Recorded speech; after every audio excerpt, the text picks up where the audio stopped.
I remember the first video I recorded that millions of people have seen in 6 languages. It went viral at the time, which was titled, "At 42 years old, I have not aged as I was supposed to." Well, I am recording this video as I am about to turn 45. I read many comments regarding the interview to which I was saying that time had no direct effect on aging. And not only do I stand by it, but I expand on it. Years later, nearing my 45th birthday, it is clearer than ever to me that time does not age, but is an ally for me right now, because I have improved in many things over the years and I will continue to do so. In other words, what does this mean? That at 50 I will be better than I am now, and at 55 too, and at 62, because in the end 1 plus 1 is 2. 1 plus 1 is not 3, no matter how much people insist on it, and I am so clear about this in me. Because I have been able to prove it empirically and scientifically, and the most basic principles of modern chemistry prove me right. In fact, in these years, after seeing that interview, quite a few thousand people, close to 50,000 people at this time, have made some Neorejuvenation training with me in 30 countries. What strikes me, or an important part of them, are doctors. They listened to me and signed up for the training. Surgeons, nurses, doctors of any specialty.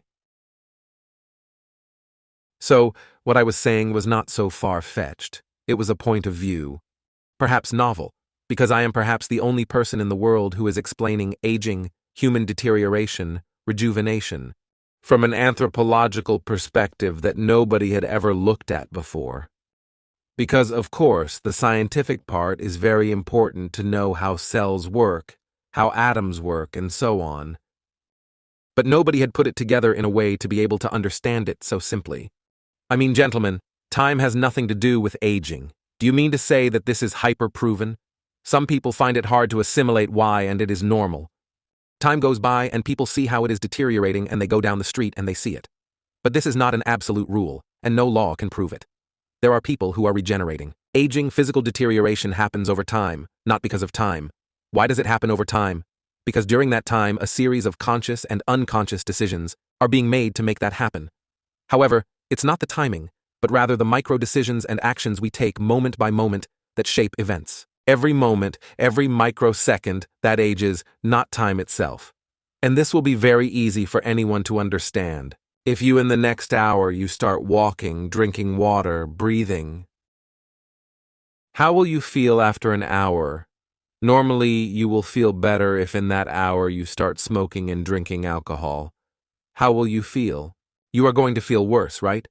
So what is the function of time here? None. It is what you have done during the time. You are not going to feel better because an hour has passed, or because 2 hours have passed. It's what you have done in that time. Maybe this way people can understand it better. What is happening?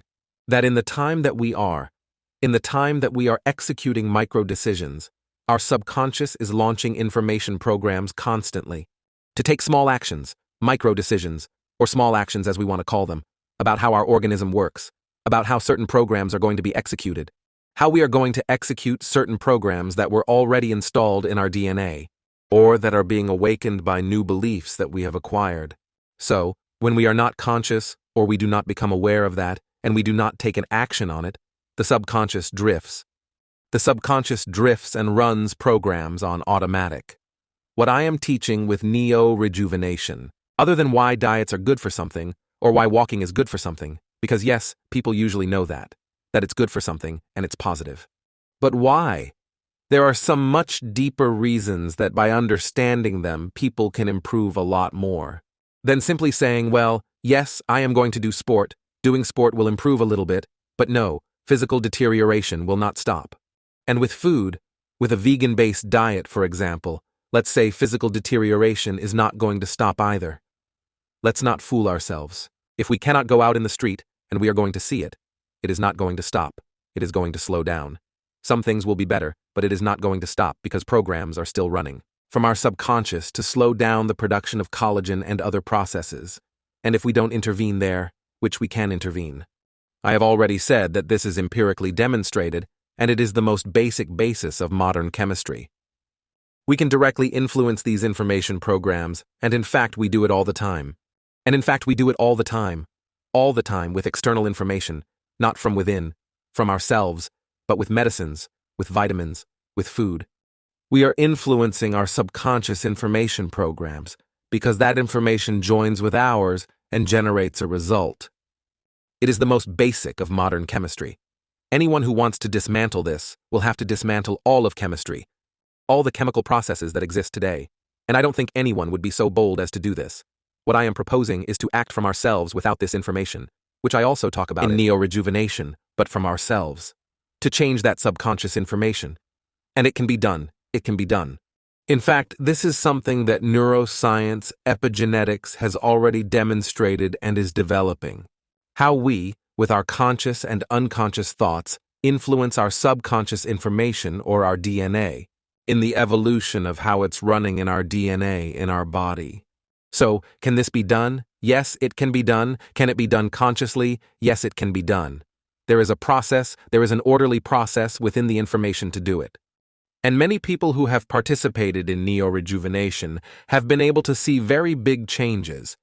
Not only by applying this, because I already explained also that there is not only one layer where the deterioration or human aging takes place, but there are several layers, and you have to touch all the layers to stop or reverse it. When you act in all those layers that are generating the physical deterioration, then 1 + 1 for 2 and time is on our side, as we constantly make decisions to regenerate ourselves. Decisions to regenerate us, and not to deteriorate us. Time is now an ally. You no longer see it as, time will pass and I will deteriorate, if you were deteriorating, because all conscious decisions, I already said subconscious, unconscious, or conscious, that many times we do not know how to relate in an abundant way with our body, we're deteriorating. But if you do it the opposite way, what you're going to see is a rejuvenation. And it's not that surprising. I mean, 30 years from now, nobody is going to be surprised that I would say this. Some people are surprised, some people are not so surprised, because already from many more prestigious universities such as Oxford, Harvard, go further than me. I don't call it a disease, but some of the most prestigious scientists right now say that aging is a disease. And with this, I don't want to say that getting older is not a disease. There is nothing wrong with accumulating experiences as time goes by. Nobody here is questioning that. The experience, the vital experience of each one, and what is accumulating. What is being questioned is the persons that, of course, each one is free to deteriorate or not. That is what we are talking about. Not about living a full life and accumulating experience and getting older. That is perfectly compatible and precious, and I have nothing against that. I'm perfectly aligned with that. People think that having a birthday whenever my birthday comes around is a horrible thing for me. Absolutely not. I'm thrilled to be turning 1 more year older, still alive and still experiencing this world. But what I do want to say is that if deterioration is avoidable, well, I'm going to avoid it. In fact, I am doing it. And other people who don't want deterioration in their lives either. Why do we want deterioration? But there are still people who prefer to deteriorate. It is a decision that is there, and it is perfectly respectable. And I want to link this with a very important message, perhaps the most important message that I can give in this interview, and that is that nobody is condemned to see themselves reflected in the mirror or feeling connected to their body in a way that they don't want to. It's not necessary. It doesn't have to happen, and no one is condemned. It doesn't matter how you look right now. It doesn't matter how healthy you are right now. It does not matter, because everything is reversible and this is an illusion. No. I do not speak from illusion. I do not speak from the illusion, in fact, and this is also scientific and empirical, and it has been known for many years that 98% of our atoms are renewed every year. I do not know how the world has not stopped to see this fact. And yes, some people still insist that it is time that deteriorates. Of course, no sane scientist is going to say that. But if 98% of all that we are is renewed every year, based on the information to which it is exposed internally and externally, it is obvious that everything is regenerable.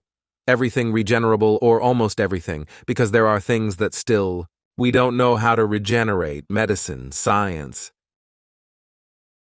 is advancing by leaps and bounds, but everything is reversible. Maybe that 2% takes a little longer. It is not renewed every.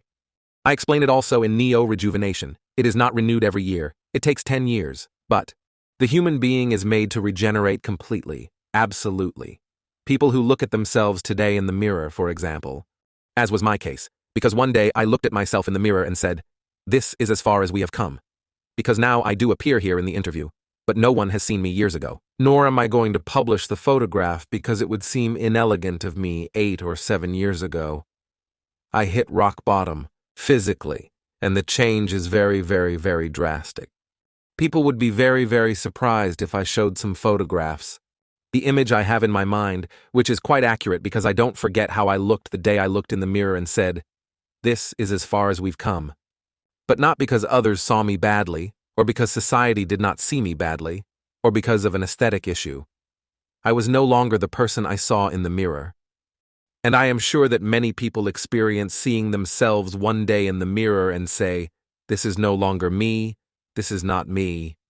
And then comes the pseudo-spirituality to say that we have to accept it. Well, I am going to make a nuance about this very important acceptance, because I am going to call spirituality pseudo-spirituality for several reasons that I will talk about later in Neorejuvenation. Most of the current development books talk about acceptance. Acceptance.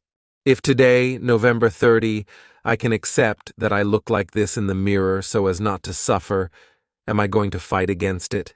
No, I give myself love and I say, "Well, look, Antonio, you are like this at this moment. But that doesn't mean that on November 30th I will be like this. For December 1st you will be in a different way, because the step is very small to say, let's accept ourselves as we are so as not to suffer and give ourselves love. And we care absolutely nothing about the image or the aesthetics, that the image and aesthetics have something much deeper than what many of these books sell. Let's accept ourselves as we are. Nothing happens. We let ourselves. Time is the problem, and that's it. That doesn't have any kind of abundance. That in the end is a lack, a misery disguised as acceptance. Yeah, well, I'm going to accept. Okay, you can accept right now as you are. I'm not saying that no one should throw their hands on their heads for seeing themselves in the mirror and not feeling the way they would like to see themselves reflected. What I am saying is that from that momentary acceptance is to say, yes, for a moment, now I am like this, but I am not condemned to anything.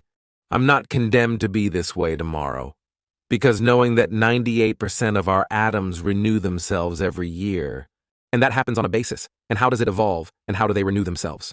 They renew themselves according to the information we are exposing them to, but if the information remains the same, you keep eating the same thing. The subconscious beliefs, the subconscious information, remains unchanged. What is going to happen is that the deterioration is going to be greater and greater. They will be renewed, yes, but they will get worse and worse, so that we understand each other. But if you change all that, there will be a regeneration. So it is not an illusion. What I am saying is that nobody is condemned at this time to not see themselves reflected outside as they feel inside. If someone feels totally aligned from how they see themselves outside to how they feel inside, I don't get involved or have anything to say. The problem is that there are many people who have already forgotten or lost that desire, that illusion, of how they would like to feel on the outside, the way they feel on the inside. They have already lost that connection. They forgot it a long time ago. And why? Because people have said no, because it doesn't matter. You have to accept it, and you can accept it if you want, but you are not condemned. That is what I want to transmit, that nobody is condemned. And at any moment, you can make the decision to say, wait a minute, up to now I have done this, but tomorrow I can change it, or right now I can change it, and I can take up again the illusion of seeing myself as it arises within my inner yearnings. And that generates such a change in a person. When a person becomes aware of that and says, wait a minute, because I am not condemned and I can change it, there is such a great change within. One can make such a big decision that it can absolutely change one's life. And I will go further. People who believe that there is only a spiritual or intellectual awakening are very wrong. Are very wrong. A physical awakening is just as deep and even deeper than a spiritual and intellectual awakening. And I will clarify why. Even for people who believe, which I do too, that there is something beyond that we exist, we are energy, that we are energy is something empirical, but that energy or the soul transcends the soul. That energy or the soul transcends that transcendence. That soul or that energy has decided to incarnate in a body. Therefore, in this plane, in this moment, the physical body has much more relevance than what we have been told, much more depth than what we have been told. And if you touch that body, you can produce unblocking of subconscious memories, emotions, feelings that were stuck in a lack of connection with oneself, with one's soul, whatever one wants to call it. Therefore, there is no separation between the physical, mental, and spiritual. Everything is united with everything, and it seems untrue that pseudo-spirituality or personal development books keep insisting that there is a separation when they themselves say that everything is energy. It is contradictory, and that is why perhaps I am now one of the few authors, or maybe the only one, I don't know at this moment, that gives this message, who has also clarified what the ego is and has removed all the blame on the ego, all those cliches that the ego is bad and that you have to transcend it. That does not exist on this plane. I explain it in Neorejuvenation. A lot of people have been totally liberated about that. They have understood many things and have been able to reconnect at a deeper level with themselves.